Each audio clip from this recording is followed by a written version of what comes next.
설교 제목은 거짓이 판치는 세상 속에서 어떻게 진실을 찾을까요? 입니다. 거짓이 판치는 세상 속에서 어떻게 진실을 찾을까요? 최근에 인터넷을 떠들썩하게 한 사건이 있었습니다. 우리가 잘 알다시피 한 스포츠 스타가 어떤 사기꾼에게 당해서 난리가 났습니다. 우리는 그분이 바보같이 당했다고 생각합니다. 그러나 작정하고 누군가를 속이려 들면 어느 누구도 그 피해자가 될 수 있는 법입니다. 제 주변에는 보이스피싱 당해서 괴로워하는 사람들이 제법 많이 있습니다. 그뿐입니까? 요즘 SNS를 봐도 우리를 속이려는 거짓 뉴스가 넘쳐납니다. 팩트를 채 확인하기도 전에 거짓 뉴스가 우리 사이에서 너무나 빠르게 퍼져나갑니다. 참과 거짓을 분별하며 살아가기 힘든 세상 속에 있습니다. 우리 그리스도인들은 어떻습니까? 우리에게는 참과 거짓을 분별하는 것보다 더 중요한 것이 있습니다. 그것은 바로 무엇이 하나님의 뜻인가 하는 점입니다. 그것을 제대로 안다는 것은 결코 쉬운 일은 아닙니다. 그러나 최소한 그것을 아는 데 있어서 장애물들이 있다는 점은 분명합니다. 오늘 말씀 속에서 그러한 장애물들을 몇 가지 살펴보도록 하겠습니다. 이를 통해 우리가 거짓이 판치는 세상 속에서 어떻게 진실을 찾고 어떻게 하나님의 뜻을 찾을 수 있을지 고민해보는 시간이 되기를 바랍니다. 첫째, 명분보다는 동기입니다. 첫째, 명분보다는 동기입니다. 1절부터 4절까지인데요. 시리아와 이스라엘 사이에는 세 해 동안이나 전쟁이 없었다. 그런데 3년째 되는 해에 유다의 여호사밧 왕이 이스라엘 왕을 찾아갔다. 이스라엘 왕은 자기의 신하들에게 말하였다. 길르앗에 있는 라못은 우리 땅인데도 우리가 그 땅을 시리아 왕의 손에서 다시 찾아올 생각조차 하지 않고 있소. 경들은 이것을 알고 있었소. 그리고 그는 또 여호사밧에게도 말하였다. 길르앗의 라못을 치러 나와 함께 올라가시겠습니까? 앞서 시리아와의 두 번의 전쟁에서 모두 이스라엘이 승리했습니다. 그때 아합 왕은 마치 아량을 베풀듯 시리아 왕을 살려줍니다. 그러자 그 대가로 시리아 왕은 아합 왕에게 전에 빼앗았던 땅을 돌려주겠다는 약속을 합니다. 그 땅의 일부가 바로 요단 동편의 길르앗 땅입니다. 그런데 3년이 지나도록 시리아는 약속을 지키지 않았습니다. 그러자 아합 왕은 자신을 찾아온 남유다 왕 여호사밧과 함께 시리아를 칠 계획을 세웁니다. 남유다의 여호사밧이 아합 왕을 찾아온 이유는 서로 사돈 관계에 있기 때문입니다. 여호사밧의 아들이 아합의 딸인 아달랴와 혼인을 했습니다.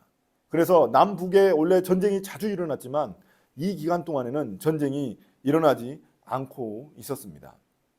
그래서 아합 왕은 시리아를 칠 계획을 먼저 신하들에게 묻습니다. 여기서 경들은 이것을 알고 있었소라는 말의 의미는 알면서 왜 아직까지 아무 말도 안 했느냐는 그런 의미입니다. 이 아합 왕의 질문은 우리가 흔히들 말하는 답정너입니다. 답정너. 답은 정해져 있고 너는 대답만 해, 이런 겁니다. 신하들이 시리아를 치려는 계획에 동의해 주기를 아합 왕이 요구하고 있는 것입니다. 분명 시리아 베나닷 왕이 땅을 돌려준다고 이스라엘 왕에게 아합 왕에게 약속을 했습니다. 그래서 땅을 반환받는 게 맞습니다. 이 점에서 보면 이 이스라엘이 전쟁을 할 명분은 충분합니다. 그러나 이것이 곧 하나님의 뜻이 되는 것은 아닙니다. 내가 가진 명분보다 중요한 것은 내가 가진 동기입니다. 아합이 시리아와의 전쟁에서 2번씩이나 승리할 수 있었던 것은 자신의 힘이 강해서가 아닙니다. 시리아의 군사력은 이스라엘의 군사력과 비교하면 사자 대 염소의 싸움과도 같습니다. 사자하고 염소하고 싸우면 불보듯 뻔한 거죠. 절대로 이길 수 없는 전쟁입니다. 시리아는 이스라엘의 군사력의 수십 배입니다. 그러나 하나님은 예언자를 보내셔서 아합 왕을 도우셨습니다. 그로 인해서 아합은 이길 수 없는 전쟁에서 승리할 수 있었습니다. 절대 아합 자신의 지혜와 능력 때문이 아닙니다. 그런데 시간이 흐르자 그는 마치 자신의 능력으로 이겼다고 여기며 교만해졌습니다. 자신이 여호사밧과 협력하면 시리아를 충분히 이길 수 있을 것이라고 착각한 것입니다. 이처럼 아무리 명분이 좋아도 동기가 잘못된 것이라면 하나님의 뜻이 아닙니다. 다행히 이 일에 대해 제동을 거는 사람이 있었습니다. 바로 아합을 찾아온 여호사밧 왕입니다. 5절입니다. 그러면서도 여호사밧은 이스라엘 왕에게 말하였다. 그러나 먼저 주님의 뜻을 알아봄이 좋을 것 같습니다. 이 구절을 보면 여호사밧은 아합 왕과는 달리 신앙이 있는 인물로 보입니다. 그는 아무리 전쟁의 명분이 충분할지라도 하나님의 뜻은 다를 수 있다고 생각을 한 것입니다. 4절에 보면은 여호사밧은 자신의 군사들이 모두 아합의 것이라며 아합 왕의 것이라며 아합을 굉장히 높여줍니다. 아합을 굉장히 존중합니다. 그러나 일방적으로 아합의 말을 따르지는 않습니다. 전쟁하자니까 그럼 좋습니다. 전쟁합시다. 이렇게 말하지 않고 하나님의 뜻을 좀 물어보는 게 좋을 것 같습니다. 라고 하나님의 뜻을 찾는 신중한 모습을 보입니다. 이런 그의 모습이 이 세상 가운데 살아가는 우리가 취해야 할 태도가 아닐까요? 어떤 선택이나 행동에 있어서 우리의 명분이 분명할지라도 우리의 숨은 동기까지 살펴 하나님의 뜻을 찾는 신중함이 우리에게도 필요합니다. 그런데 명분 말고도 하나님의 뜻을 분별하기 어렵게 만드는 장애물은 또 있습니다. 둘째, 예스맨보다는 노맨입니다. 6절입니다. 그러자 이스라엘 왕은 예언자 400명가량을 모아놓고서 그들에게 물었다. 내가 길르앗의 라못을 치러 올라가는 것이 좋겠소? 아니면 그만두는 것이 좋겠소? 그러자 예언자들은 대답하였다. 올라가십시오. 주님께서 그 성을 임금님의 손에 넘겨주실 것입니다. 여호사밧의 충고에 따라서 아합 왕은 예언자 400명을 데려옵니다. 그들에게 전쟁에 대한 하나님의 뜻을 묻기 위해서입니다. 그런데 그들의 대답이 모두 동일합니다. 전쟁에 나서면 하나님이 승리를 주신다는 것입니다. 400명이 동일한 소리를 한다는 게 무슨 의미일까요? 진짜 하나님의 음성이기 때문에 똑같은 말을 하는 것일 수도 있고, 그게 아니라면 진짜 전부 다 거짓말일 수도 있습니다. 그러니까 전부 다 하나님의 말을, 진짜 말씀을 전하고 있는 진짜일 수도 있고 전부 다 가짜일 수도 있다는 겁니다. 둘 중 하나입니다. 그런데 어쩐지 의심스럽지 않습니까? 나라에서 고용한 예언자들이기 때문에 누가 밥을 먹여줍니까? 왕이 먹여주는 거거든요. 그러다 보니까 이들이 왕 의견에 맨날 예스맨 역할을 할 것 같지 않습니까? 우리가 이런 의심을 하듯이 여호사밧 왕도 이런 의심을 합니다. 그래서 7절에서 여호사밧이 묻습니다. 이 밖에 우리가 물어볼 만한 주님의 예언자가 또 있습니까? 여호사밧이 의심스러워하면서 또 다른 예언자가 없는지 찾고 있습니다. 자신도 왕이어서 이 남유다의 왕이잖아요. 국가 공무원들인 이 예언자들이 어떤 태도를 보이는지 본인도 벌써 경험한 겁니다. 본인 주위에도 예스맨들이 얼마나 많은지 다 아는 거죠. 그러자 아합 왕이 또 다른 예언자 한 사람이 있다고 말을 합니다. 8절입니다. 이스라엘 왕은 여호사밧에게 대답하였다. 주님의 뜻을 물어볼 사람으로서 아물라의 아들 미가야라고 하는 예언자가 있기는 합니다만 나는 그를 싫어합니다. 그는 한 번도 나에게 무엇인가 길한 것을 예언한 적이 없고 언제나 흉한 것만 예언하고 납니다. 여호사밧이 다시 제안했다. 임금님께서 예언자를 두고 그렇게 말씀하시면 안 됩니다. 아합 왕은 미가야가 맨날 안 좋은 예언만 한다면서 불평합니다. 미가야는 그만큼 다른 예언자들과는 달리 왕의 눈치를 보지 않는 그런 예언자임을 알 수 있습니다. 이렇게 아합 왕이 미가야를 깎아내리자 여호사밧은 그렇게 말하면 안 된다고 이야기를 합니다. 책망을 합니다. 자, 여기서 여호사밧의 신앙이 얼마나 돋보입니까? 하나님의 뜻을 묻기도 하고 또 하나님의 뜻을 찾으려고 그 예언자를 또 찾기도 하고 그리고 그 예언자에 대해서 잘못 이야기하는 아합 왕에 대해서 아합 왕을 책망하기도 할 정도입니다. 그는 분명히 하나님을 경외하는 사람입니다. 아합과 굉장히 대조적인 인물입니다. 이제 신하들이 미가야를 데리러 가는 동안 예언자 한 사람이 나와서 왕들 앞에서 무언가를 보여줍니다. 그의 이름은 시드기야입니다. 그는 두 왕들 앞에 철불을 들고 나와가지고 철불이죠. 촛불을 들고 나와가지고 이 철불들이 시리아를 모두 파멸시킬 것이라고 말을 합니다. 두 개의 철불이 아마도 아합 왕과 여호사밧을 의미하는 것 같습니다. 이 두 왕이 전쟁에 나가니까요. 예언자들이 많이 하는 상징행위를 이렇게 보여주는 겁니다. 상징행위를. 400명의 예언자들이 한 목소리로 전쟁을 지지하고 있고 또한 상징행위까지 보여주었습니다. 이렇게 말뿐만이 아니라 이미지까지 보여주면 더욱 믿어지기 마련입니다. 그렇잖아요? 이렇게 깨부술 거라고 보여주는데 얼마나 믿음이 가겠어요. 우리 역시 이런 다수의 뜻에 휩쓸리기 매우 쉽습니다. 특히 내가 높은 위치에 있으면 다수의 목소리가 더욱 크게 들립니다.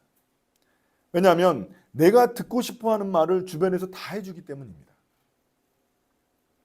모두 예수를 말하는데 혼자 노를 말하는 사람은 어떻게 될까요? 미움을 받거나 믿음이 없는 사람이 되어버립니다. 특별히 우리가 신앙생활을 하면서 이 노를 자꾸 말하는 사람들은 믿음이 없는 사람이 되어버리죠.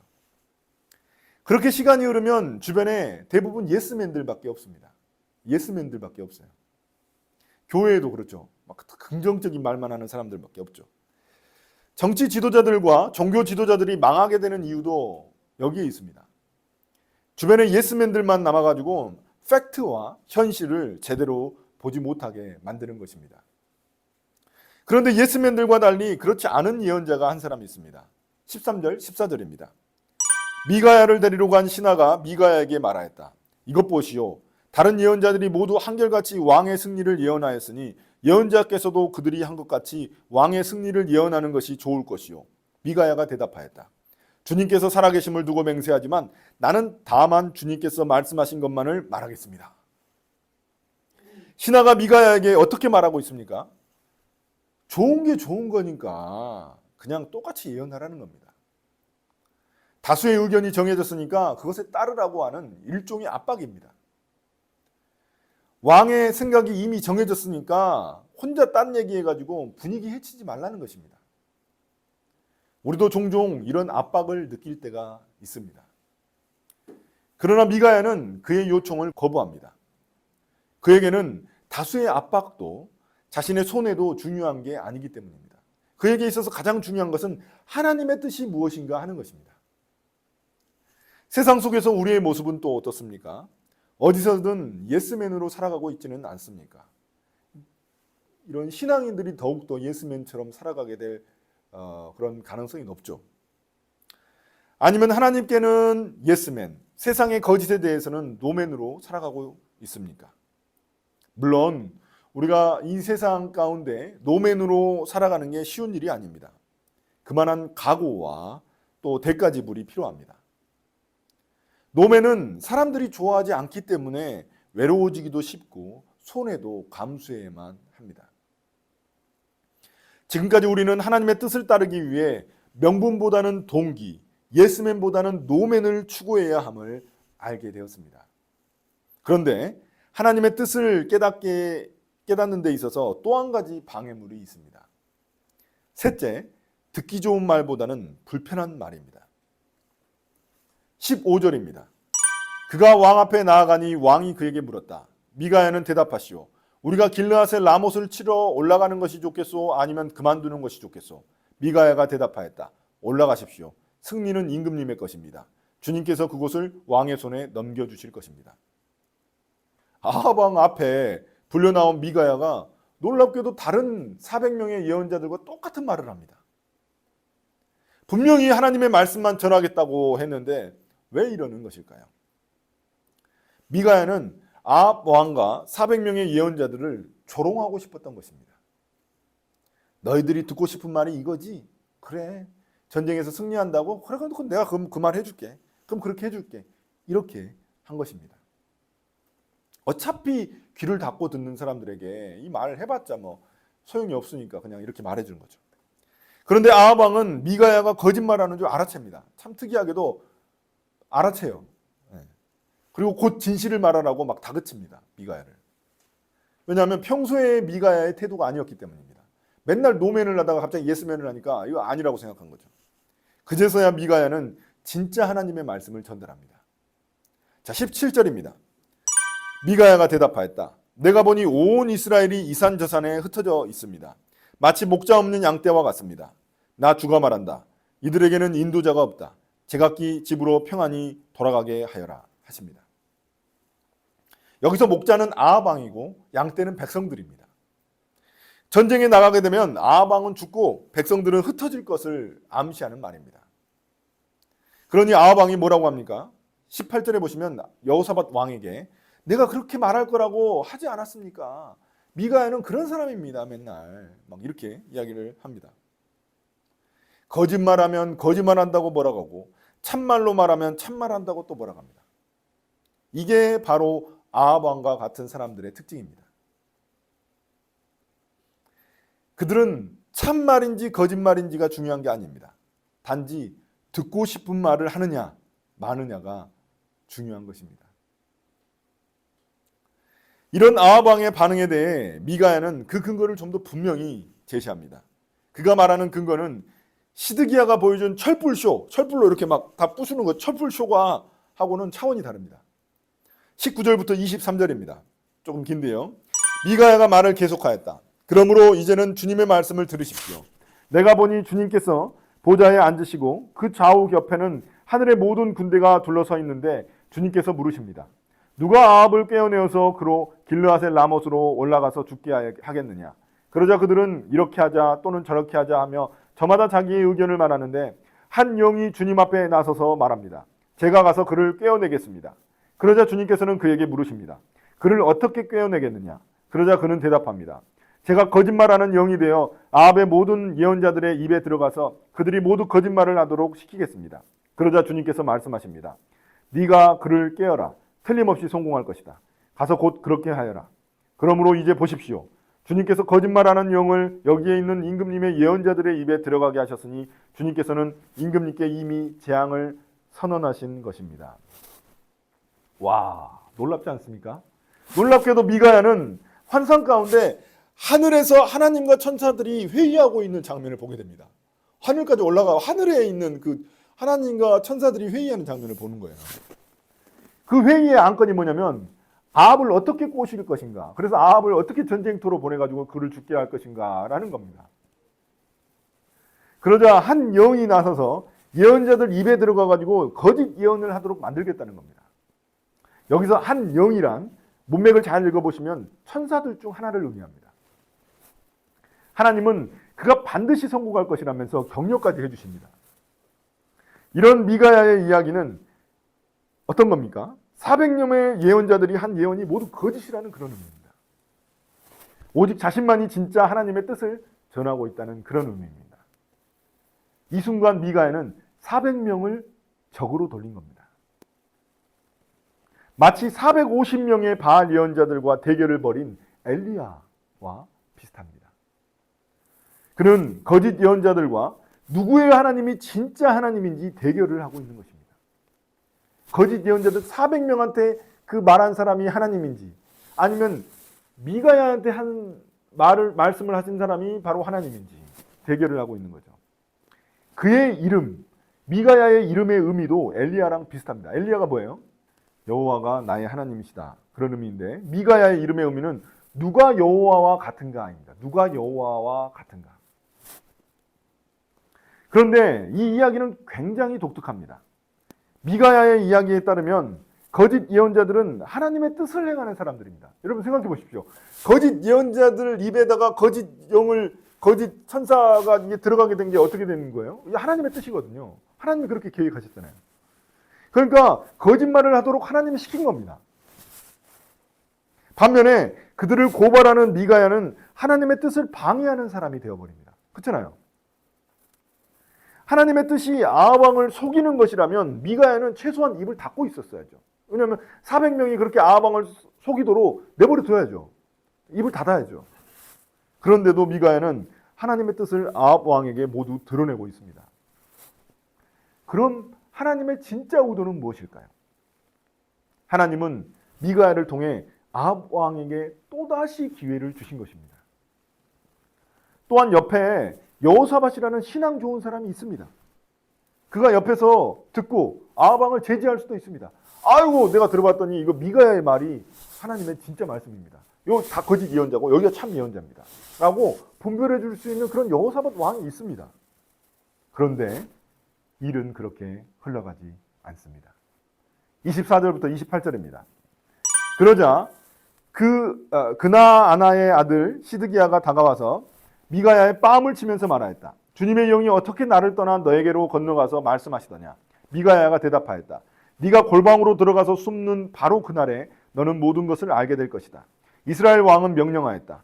미가야를 잡아다가 아몬 송주와 요아스 왕자에게로 끌고 가거라. 그리고 내가 명하는 것이니 이 자를 감옥에 가두고 내가 평안히 돌아올 때까지 빵과 물을 죽지 않을 만큼만 먹이라고 하여라. 미가야가 말하였다. 임금님께서 정말로 평안히 돌아오실 수 있으면 주님께서 나를 시켜서 이런 말씀을 하시지도 않으셨을 것입니다. 미가야는 한마디 더 붙였다. 여기에 있는 모든 백성은 나의 말을 잘 기억하여 두시오. 참 예언과 거짓 예언을 일이 벌어지지 않고는 알기가 참 어렵습니다. 지금 이 상황에서는 알기가 참 쉽지 않습니다. 자, 근데 이때 예언자 중에 철불로 상징 행위를 했었던 이 철불 쇼를 보여줬던 이 시드기야가 미가야의 뺨을 후려칩니다. 그리고 아합 왕은 자신이 평안히 돌아올 것을 확신하면서 그때까지 미가야를 빵과 물만 조금씩 주면서 감옥에 가두라고 명령합니다. 문제는 여호사밧입니다. 여호사밧. 그는 옆에서 무엇을 하고 있었을까요? 아합 왕이 미가야에 대해서 함부로 말할 때 그것을 책망하던 여호사밧은 도대체 어디에 있습니까? 책망하는 수준이 아니라 지금 뺨을 때리고 있잖아요. 하나님의 뜻을 그렇게 중요시하던 여호사밧은 도대체 어디에 있습니까? 협박과 폭력 앞에서 진실은 갇혀버렸고 여호사밧 또한 타협하고 만 것입니다. 타협한 걸 알 수 있어요. 왜냐하면 여호사밧이 전쟁에 나가거든요. 여기서 우리가 듣고 싶어하는 말이 오히려 하나님의 뜻이 아닐 수도 있다는 것을 깨닫게 됩니다. 우리 크리스찬들은 위로와 격려를 입에 달고 사는 사람들입니다. 누군가를 항상 위로와 격려를 많이 하죠. 때로는 무조건 긍정적인 말을 해야 한다고 강박적으로 느끼는 사람들이 바로 그리스도인들입니다. 그러나 때로는 이것이 옳지 않는 경우도 있습니다. 듣기 좋은 말보다 불편하고 싫은 말이 오히려 하나님의 뜻일 수도 있습니다. 나에게 진짜 유익이 되는 말은 불편한 말, 싫은 말일 수도 있습니다. 그럼 이 이야기의 결론은 어떻게 될까요? 내일 아마 묵상하시면 아시겠지만 아합 왕은 어떻게든 죽음을 피해보려고 꾀를 씁니다. 그러니까 미가야의 예언이 내심 두려웠던 겁니다. 거짓말이라고 해놓고는 자기 마음에는 또 진실을 이런 두려움이 있었던 겁니다. 그래서 어떻게 하냐면 왕의 복장을 입지 않고 군사의 복장을 입고 나갑니다. 왕이면은 타겟이 되잖아요. 그러니까 군사의 복장, 평범한 군인처럼 위장하고 나갑니다. 근데 어떻게 하냐면 이 사람이 얼마나 참 못된 사람인지 드러나냐면 아합 왕이 자기는 군사 복장으로 입고 또 누구는 왕의 복장을 입히냐면 여호사밧 왕은 왕의 복장을 입힙니다. 그러니까 자기 대신 죽게 만들려고 하는 겁니다. 자기 대신 죽게 만들려고 그렇게 계략을 쓴 겁니다. 어떻게든 미가야의 예언이 이루어지지 못하도록 머리를 굴린 겁니다. 아합 왕은 이런 사람이에요. 머리 굴리고. 이 과정에서 결국 아합과 타협했던 여호사밧도 혼쭐이 납니다. 왕의 복장을 입고 있으니까 막 군사들이 막 다 쫓아가지고 자기를 죽이려고 하니까 그냥 혼쭐이 나요. 여호사밧도. 그러니까 타협했던 그 대가를 치르고 있는 거죠. 그리고 아합이 꾀를 썼지만 하나님의 말씀은 결국 성취되고 맙니다. 이상하게 시리아 병사들이 여호사밧 왕은 안 노리고 아합 왕만 노립니다. 그리고 한 무명의 병사가 장군도 아니고 한 무명의 병사가 무심코 쏜 화살이 그 군사로 위장했던 그 아합 왕의 가슴, 그 갑옷의 가슴막 그 틈 있잖아요. 그 틈 사이 좁디 좁은 그 틈 사이를 뚫고 이 화살이 들어가가지고 아합 왕은 괴로워하다가 결국 죽고 맙니다. 그냥 이렇게 쐈는데 이게 그냥 여기에 들어가 버린 거예요. 그러니까 미가야의 예언대로 하나님이 아합 왕을 죽이시려고 시리아 군대를 이용하신 겁니다. 어이없게 죽은 거예요, 진짜. 또한 그의 죽음은 비참한 죽음이었습니다. 사람들이 아합 왕이 죽은 마차와 그의 갑옷을 연못에서 씻고 있을 때 개들이 몰려와가지고 그 아합 왕의 피를 핥아먹습니다. 심지어 그곳은 창녀들이 목욕하는 그런 부정한 곳이었습니다. 왕이 가장 부정한 곳에서 그렇게 마지막을 장식한 겁니다. 이는 21장 19절에서 나온 이 엘리야의 예언, 아합 왕에 대한 엘리야의 예언이 이루어진 것을 의미합니다. 개들이 피를 핥아먹는다는 그런 예언을 했거든요. 이러한 심판을 통해 진짜 예언자가 누구인지 또 진짜 하나님이 누구신지 모든 백성들이 알게 된 것입니다. 이제 오늘 말씀을 마무리하겠습니다. 사랑하는 형제자매 여러분, 우리는 참과 거짓도 분별하기 쉽지 않은 세상 속에 살아가고 있습니다. 거짓에 속아 피해를 보는 경우가 너무나 많습니다. 그런데 우리 그리스도인들은 참과 거짓을 분별하는 것을 넘어서 하나님의 뜻이 무엇인지 분별하며 살아가는 사람들입니다. 참 쉽지 않습니다. 그 과정에서 많은 유혹과 장애물들이 존재합니다. 여호사밧처럼 잘 믿다가도 결국엔 넘어지기도 합니다. 그러나 오늘 말씀처럼 하나님의 뜻은 어떤 경우에도 반드시 성취됩니다. 무심코 한 병사가 쏜 화살이 작은 틈 사이에 꽂혀가지고 아합이 비참하게 죽어갔던 것처럼 하나님의 뜻에는 빈틈이 없습니다. 하나님은 어떤 식으로든 하나님의 섭리를 통해서 하나님의 뜻을 이루시는 분이십니다. 이것이 우리가 하나님의 뜻을 찾는 노력을 그치지 말아야 할 이유입니다. 하나님의 뜻을 통해 하나님은 자신이 누구신지 드러내시기 때문입니다.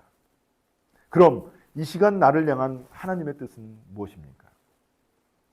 하나님의 뜻을 찾고 그 뜻에 순종하기 위해 삶의 불편함과 손해도 감수할 수 있는 저와 여러분들이 되시기를 예수님의 이름으로 축복합니다.